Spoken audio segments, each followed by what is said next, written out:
The story was like this. I am in Nigeria, which I traveled from here to Austria, and I spent about a year in Austria before I was deported. But during the time of this story of deportation, I undergo a lot of stress and so many things. When I was in Austria, I went to Traskeshi to seek a political asylum, and which it was pending. They have never wanted to give me any information or whatever. So after some time in Traskeshi, then I was due to leave Traskeshi to Vienna. Then I was living in Vienna. And till I don't need to control, I was not even in the street. It was in a house that I visited a friend when the police came. And they control us of my Ausweis, which I gave them the paper I have, and they control everything. And that is how they took me to a station, and which they told me that they would not let me go. And I asked why, and they told me because they have been looking for me because my salon has been finished here. So they took me from there to the deportation camp, and I took a lawyer. And from the deportation camp, I was there, and the lawyer was also trying that I'm not supposed to be deported, but they were not responding, and which I also did a hunger strike, 5 days hunger strike that I have never did in my life since I was born. At the end of the day, the 5th day, I was brought to the doctor in downstairs in the deportation camp, and they tested my sugar run to 41, which I actually know that my life is on risk. So, but the doctor couldn't release me. Another that he told me that he cannot release me because I will be deported. He gave me an option.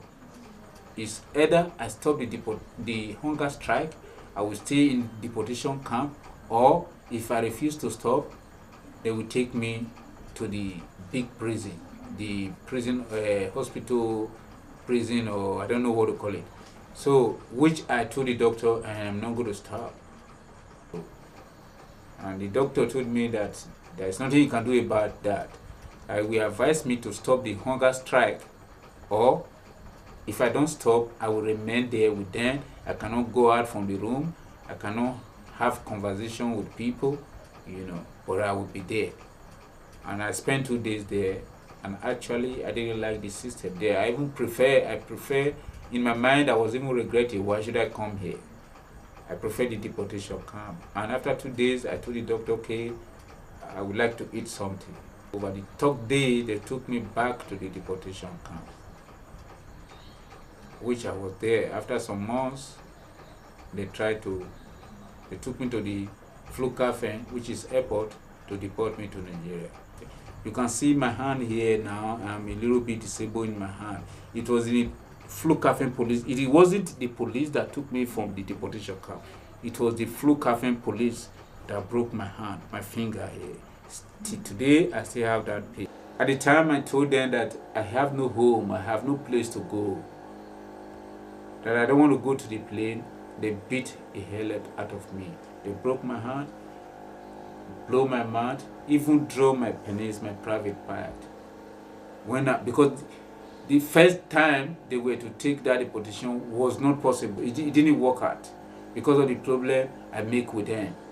They brought me back to the deportation camp.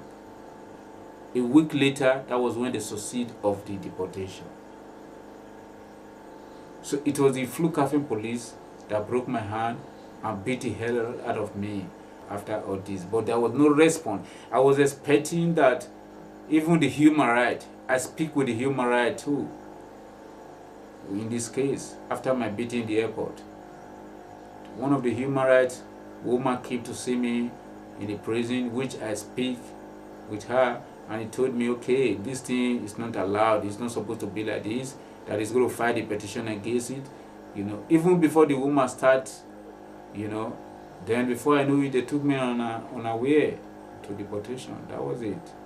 I was not having choice than the Austrian police forced me into the flight with handcuffs in my hand and with my broken hand and my swelling face So that is how it happened. They took me to the plane to Italy, and I see a lot of people from Austria, from Czech Republic, and for so many other countries like that. You know, from Austria, Germany, Italy, Czech Republic. You know, so we all met ourselves in Italy. So from Italy, we use an Italian airline direct to Lagos. So in short, the way they treated me, I would not want them to treat somebody else like that again. It was like they treated me like animal, not like human. Because I have never seen where they treat a human being like that in my life since I was born.